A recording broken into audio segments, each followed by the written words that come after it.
semuanya, dalam video ini saya akan membahas tentang reformasi dan penegakan hak asasi manusia di Indonesia.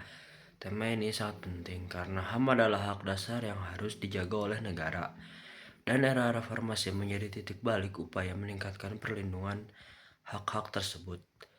Sebelum membahas materi lebih lanjut, izinkan saya memperkenalkan diri. Saya Yoga Pratama dengan NPM 251 00070. Video ini diajukan untuk memenuhi tugas kuliah mata kuliah Kewarganegaraan dengan dosen pengampu Bapak Dr. Subelo Uyono SH MPD.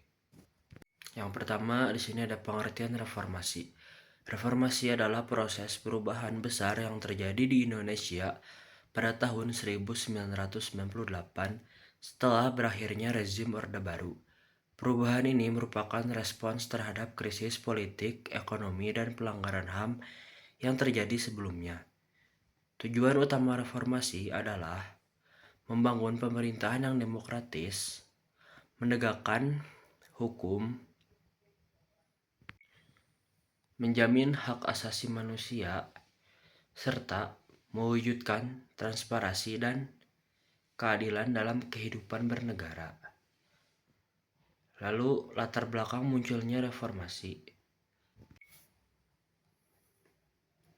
Beberapa faktor pendorong reformasi antara lain krisis ekonomi 1997 hingga 1998 yang menyebabkan inflasi tinggi dan lemah-lemahnya daya beli masyarakat, korupsi, kolusi, dan nepotisme KKN yang merajalela, pelanggaran HAM seperti pembatasan kebebasan berpendapat, penghilangan paksa, dan kekerasan aparat.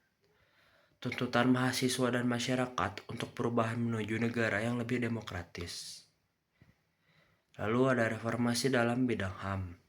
Setelah reformasi, pemerintah melakukan berbagai upaya untuk memperbaiki kondisi HAM di Indonesia.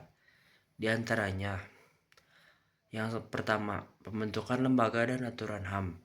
Amandemen Undang-Undang Dasar 1945, terutama Bab XA yang mengatur dalam hak asasi manusia. Pembukaan Komnas HAM sebagai lembaga independen untuk memantau dan menegakkan HAM. Dikeluarkan Undang-Undang Nomor 39 Tahun 1999 tentang HAM. Pembentukan Pengadilan HAM berdasarkan Undang-Undang Nomor 26 Tahun 2000. Lalu yang kedua, penguatan kebebasan sipil. Reformasi memperluas ruang kebebasan bagi warga negara untuk yang pertama, menyampaikan pendapat. Yang kedua, berkumpul dan berserikat. Yang ketiga, mengakses segala informasi. Dan yang keempat, serta terlibat dalam proses politik melalui pemilu yang lebih jujur dan bebas. Nah, di sini ada yang ketiga, penanganan pelanggaran HAM masa lalu. Reformasi membuka jalan bagi penyelidikan terhadap sejumlah kasus HAM, seperti kerusuhan Mei 1998, tragedi Trisakti dan Semanggi, kasus penghilangan orang secara paksa, dan kasus pelanggaran HAM di Aceh, Papua, serta Timor Timur. Tantangan penegakan HAM saat ini. Walaupun sudah banyak kemajuan, penegakan HAM di Indonesia masih menghadapi beberapa tantangan. Antara lain, belum tuntasnya kasus pelanggaran HAM berat masa lalu. Banyak kasus diselidiki, tetapi belum semuanya masuk tahap penuntutan atau persidangan. Kekerasan aparat keamanan. Masih terjadi tindakan represif, terutama dalam unjuk rasa atau konflik daerah. Intoleransi dan diskriminasi. Masih ada kelompok masyarakat yang mengalami tekanan pembatasan kebebasan beragama dan berpendapat. Kurangnya kesadaran HAM di masyarakat. Banyak pelanggaran terjadi di tingkat sosial, seperti perundungan, kekerasan terhadap perempuan, dan diskriminasi. Upaya untuk meningkatkan penegakan HAM. Beberapa langkah yang terus didorong hingga sekarang itu meliputi yang pertama, pembenahan institusi hukum, terutama kepolisian dan peradilan. Yang kedua, pendidikan dan sosialisasi HAM sejak sekolah hingga perguruan tinggi. Yang ketiga, keterbukaan informasi publik agar pemerintah lebih transparan. Yang keempat, kolaborasi pemerintah, masyarakat, dan lembaga internasional untuk memerangi pelanggaran HAM. Yang kelima, pemberdayaan kelompok rentan seperti perempuan, anak, penyandang disabilitas, dan minoritas.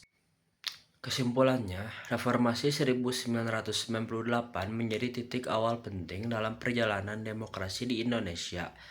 Banyak kemajuan sudah dilakukan, terutama dalam penguatan kebebasan sipil dan pembentukan perangkat hukum HAM. Namun pekerjaan besar masih menunggu, terutama menyelesaikan kasus-kasus pelanggaran HAM berat dan meningkatkan kesadaran masyarakat. Dengan terus memperjuangkan keadilan dan kemanusiaan, kita dapat mewujudkan Indonesia yang benar-benar demokratis, bermartabat, dan menjunjung tinggi hak asasi manusia. Nah, sampai segini dulu videonya. Terima kasih sudah menonton. Semoga video ini bermanfaat dan menambah wawasan bagi kalian. Terima kasih. Thanks for watching.